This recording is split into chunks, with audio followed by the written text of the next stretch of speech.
Hello and welcome back to the Long Island Railroad Montauk branch. I just wanted to quickly share with you my technique for weathering track. It's reasonably easy. First of all, let you know I started by painting all the track with this Rust-Oleum camouflage flat earth brown, okay? So that's done. And obviously it's been ballasted. It would probably be easier to do this before you ballast the track, but whatever.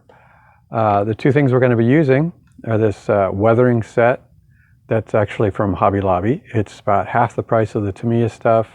It's not as good as the Tamiya stuff, but it works fine for this particular application. I'm also going to be using some of this pan pastel gray. This is, well, I don't know what color it is.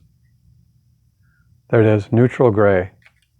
You can use anything. I mean, I'm just using this because it happens to be what I have. Okay, now let's zoom in on the track. All right, we can see that this is the mud, light sand, and sand colors set, which is, I think, the exact same as the Tamiya set A for A. What we're going to do is we're going to take this little brush, which broke about 2 seconds into using it, and we're going to throw it away. Well, no, I'll just leave it there. But anyway, the best way to apply this stuff is using this thing, your finger. Take it, rub your finger on it really well, and then just cover the track back and forth. Scrape it along. And now, never forget, always do the outside of the track too. Otherwise it'll look silly.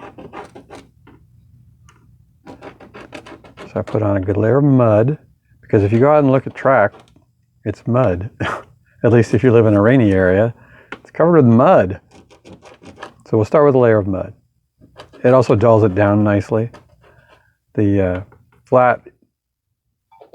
spray paint that I used, I mean, obviously it's a flat paint, but it's very even. So maybe dull isn't the word. Breaks it up. Breaks up the evenness of the spray paint. Okay. So start with that there. You can probably see the difference between here and this one already. And then we're going to come back and put some of the this color, which is light sand. And we're just going to add it. Instead of going this way, we're going to go this way. Going to go up and down.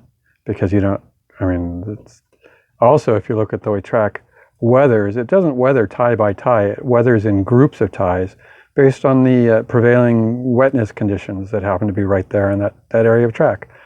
Or, you know, something got dropped there. It's very rarely will you see one tie, unless it's, you know, a replaced tie, a brand new tie, one tie that's different from the ones around it in any appreciable way. So we just put in a few stripes of this stuff. And again, don't forget to do the outsides of the ties.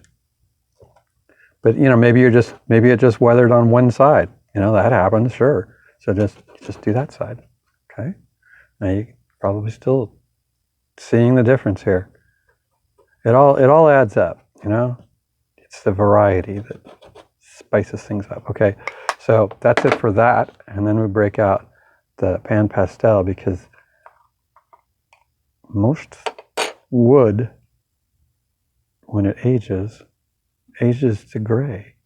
So we're just gonna spread the gray around too. Now, in scale, in models, I've found that if you just paint everything gray, it doesn't look right. You need to have the clue to your viewer of what it started as. So keep it brown and then just add the gray later. And, you know, do as much or as little as you like. You know, and depending on the color of your ballast, you might want to change these color choices. This works great against this light gray ballast. Maybe against a cinder's color or, you know, anything else, it wouldn't work so good. So, you know, use your best judgment. You can also put this stuff on the ballast. It doesn't matter. It works. It's fine. Ballast gets dirty too. And it also, I mean, this is Arizona Rock and Mineral ballast, so it's not all exactly the same, as you can tell. I painted it some when I put it on. I like darkened the area between the tracks, because that's where the water is going to collect. But you can come and, you know, put the, what am I doing? Put this stuff, put the weathering powder in between the rails too. Now, once you're done, don't forget to clean the rails off, because guess what? This stuff does not conduct electricity. Okay, what do you think? I think it looks pretty good for considering I did this in like 2 minutes. So there you go. Thanks for watching. See you later.